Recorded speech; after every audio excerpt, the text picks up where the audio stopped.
Hello, everybody. This is Love from Above with your Sibling Spirit Guides. I'm Maureen, and this is my brother. Hey Maureen, hey everyone, this is Brian.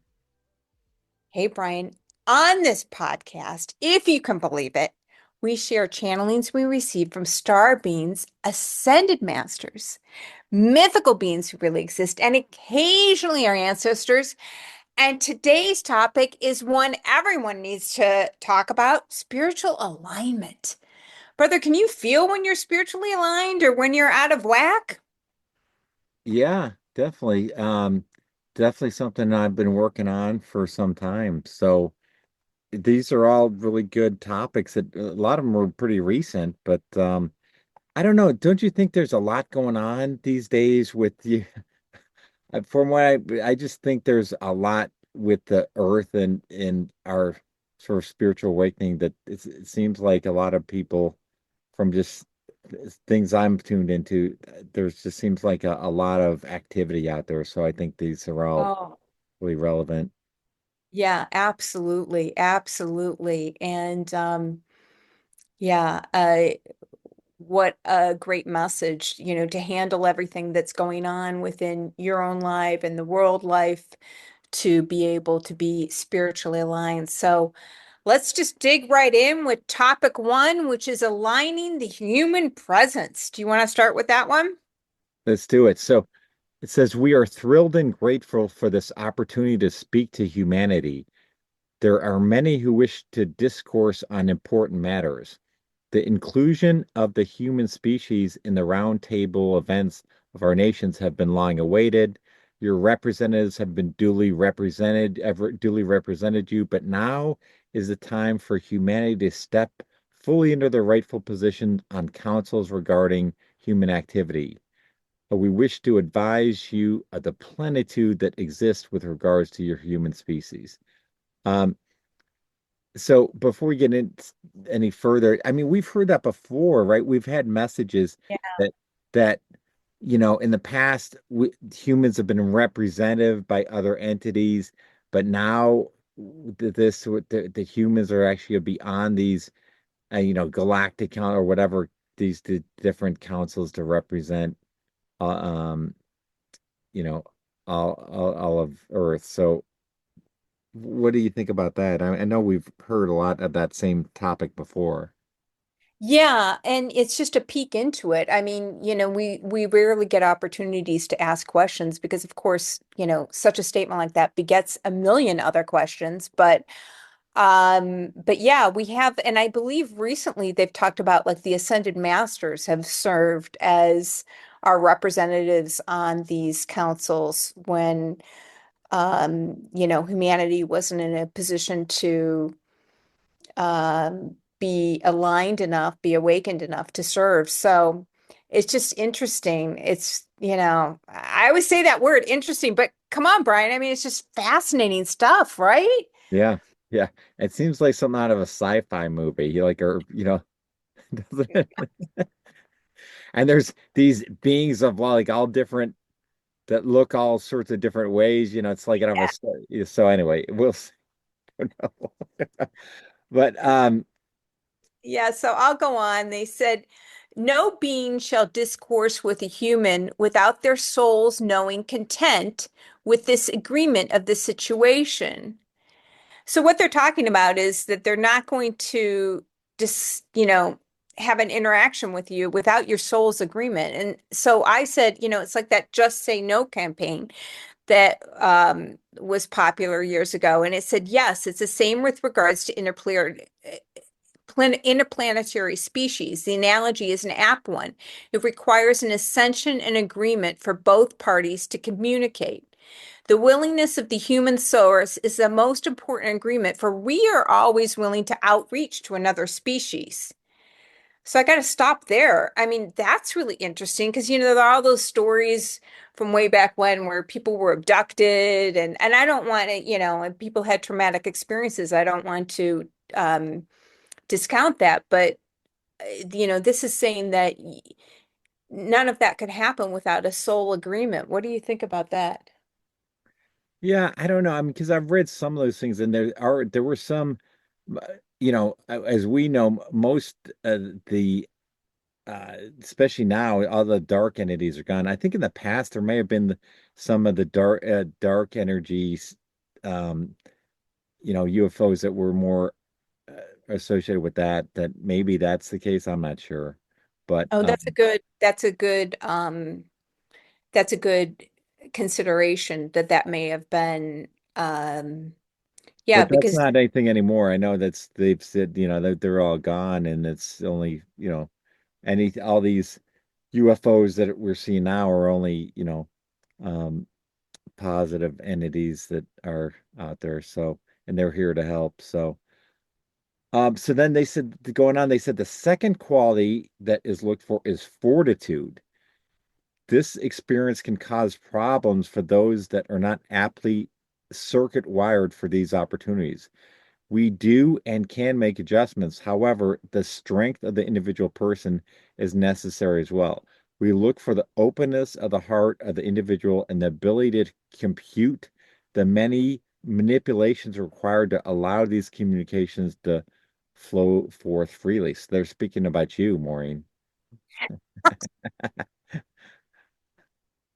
But no, you know, that's that's good. So, do you remember fortitude. the one way back? This was probably a year ago where they gave us a list of the categories that they looked at. And do you remember that one? They one of the categories they looked at for someone to channel was like the space between the eyebrows or something. Do you remember that one? Yeah, or it was the shape of the eyebrows, I thought. Yeah, it The was something shape with of the the eyebrows. eyebrows. Yes. Yeah. And I was like, what? So, and then they didn't go into what was, what was, do you want to have Spock eyebrows? Do you want to have, perfectly manicured? Who knows? But, um, Yeah, it is interesting. yeah. And I know they've told me before, like, so, I do always feel this rocking sensation back and forth when I'm channeling. And, they've told me, like, you don't realize, like, what has to come forth for, these connections to happen, which obviously I don't, but and I've gotten quite used to those rocking sensations. As you know, Brian, when you first listened to the recordings, it was very disruptive for me, but now I look forward to feeling that sensation and being like, "Oh, okay, someone wants to talk." Yeah, yeah, amazing. Yeah. So I'll go in with topic number 2, which is setting the tone, balancing energetic harmony in daily life, which, Brian, thank you for pulling up this one. We just recently got this on February 27th, 2025, but this is an important consideration. They said, "How can we help you, darling little one?" We ask this question frequently as you watch you and your brother. You both enjoy busy, harried lives. We wish for more centrifugation with the steadiness of your energetic orbits. What does this mean for you? How can this be accomplished? We ask that you set the path for your individual day. Imagine, if you will, that you tune in on a radio station. You could choose loud and boisterous music. You could choose music from a long ago era. You could choose dance music. You could choose meditative music. The music sets the tone for your mood. You recognize this with an upbeat tempo song. You may bebop around your home as you prepare for your day. Similarly, angelic music will help to calm your nerves and relax your being. We ask that you, in the beginning of the day, set the tone. So, isn't that interesting, Brian? You got to set the tone for your day. Dial up. What do you want? And actually, on this day that I channeled, like I was telling Brian before we started recording, I've been doing tons of travel booking. And I was like, okay, I'm just doing travel booking. I'm just doing it. Because that's a different energy than, meditation or writing, or it's a very different energy. So what was your takeaway from the beginning of this message? Yeah, I love the analogy. And so it's something that I recently just started to try to do as well. So, set the tone because it is, you know, easy. I start with the meditation and stuff, and I do try and keep, in alignment throughout the day. But I think this sort of helps to try and think of it in that regard, like setting your the tune for the day to up to what you're aligning with for the day. So I think just I love the all the analogies they give, but this was a good one I enjoyed. Yeah, so they go on to say, do you want to accomplish much? Do you want to stay centered within a peaceful arena? As of right now, your days are disjointed. There are reflective moments. There are other times of incredible physical activity or mental activity. To keep the energetic stream in a continual flow would be beneficial for you and those around you. It's all right to have a busy day where much is accomplished, and maybe the following day is one of rest and relaxation. We ask that you keep these streams continual or think about the possibility of this occurring. So, yeah, that's because I can see that. Like right now, I have disjointed days where, like, I'll meditate, then I'll write, then maybe I'll go explore or go to the gym. So, I've got to find a way to, stay in the zone throughout the day. Any advice, brother? No, I mean they said it better than I could, so I know it's just something that we're all working it on. No one's perfect, but it's trying to stay in that stream. It's not easy, but I mean, and certain things are easier than other activities are other easier than others, but I think it's something to be mindful of anyway. So I appreciate the message. Yeah, so do you want to go on to topic three, which is interesting? And Brian Moore and I were just talking about this. We've read about this, but we can't remember where. The silver cord. Right. So this was also pretty recent, and they from February 28th, and it says, dearest one, we are most gratified to be within your delightful circle of love and trust. I love how they say these different things. We may be known as fairies to your bewildered people who lump tree and nature spirits together. So people don't do that. Uh, but but of course, there are a myriad of distinctions with our individual clans. We come now as many marvel at Earth's transitory stages. We are like parents applauding a child receiving a new milestone, losing their front tooth to the accolades of a school performance. We marvel at your united, consistent movement towards the strategic goal. Um, and then you going to say it's hard when you were someplace where it's carnival and there's a lot going on outside. I need to go check it out. First, I need to finish writing. And they said, dearest one, writing can wait. So let me pause there. Do you want to explain? It was just a lot going on outside and you're sort of distracted from the message, or Right. So, normally when I'm receiving these messages, I get that rocking sensation. I lay down in my bed.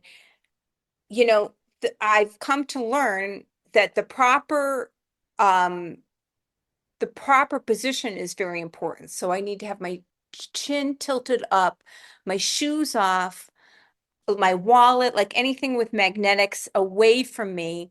So like getting into that proper position, getting meditative. And then if you can imagine, I'm in this hotel room and it's carnival.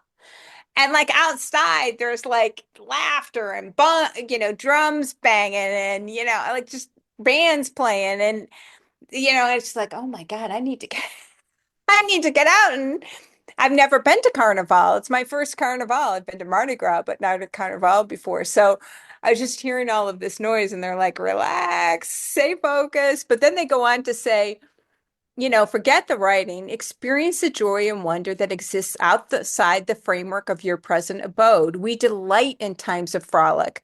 For most human beings are too serious. Life should be a frivolous party where one is the recipient of adoration and multiple adoring gifts. There are those who come to witness the marvel of the attenuation of these present circumstances. So there you have it. Permission to party, Brian. Permission to party. I love it. People, don't be too serious. Enjoy life. It's a frivolous party. I love it. So I have to post that quote to Twitter or X, but Yeah. yeah. Um, so yeah, then they go on to talk about we cut the cords. So these are the fairies that they say we cut the cords that no longer endure on this heavenly plane. We cut the cords, allowing them to return to their original form. This is one of our primary duties for all tethered to this planet by a pulsing cord of silver light. We tend to these augmentations of the humanic form. When we are permitted, we strengthen these cords, allowing others to tap into the wellspring of abundance. This is why some magnetic people attract a bevy of opportunities, while others weaken and shrivel and shrink their energetic cord. These cords are real and can be felt in certain circumstances. The cord is lengthened and shortened according to the grasp of those who work within your sphere. We study the energetic flow that hemorrhages beneath your knees. We suggest planting oneself into the terra firma to allow the restoration of this complete and full energetic cycle. We are ever present with the auric frame of your personal self. So there's a lot to unpack there, but so first of all, what do you think of them cutting the cord? So I mean, is that when someone passes, they're cutting their cord, or Yeah. what? Yeah, that's what I took it to be is when someone passes that they're the ones who actually cut that cord, which is interesting. Again, in all the reading we've done, we've read about that silver etheric cord, but we've never read about like fairy type beings whose um, job it is to cut that cord. Yeah. So, and again, it just makes sense. Like you can feel someone who's like really magnetic with their personality and other people, who are not. So, And then the last part, we've mentioned this and we've talked about this a lot in the past, is how they suggest planting yourself on the ground to allow restoration of this to the full energy cycle. So we've talked about the sort of the grounding and how important that is. So um, that's another thing that is, very consistent from what we've heard in the past, I'd say, right? yeah, and it's also interesting that they're always within my auric frame. So, that's really interesting. I mean, I know I've got a lot of beings around me, but um yeah, so it's really I don't know. I mean, again, I say all of this information, it just begets more questions, right?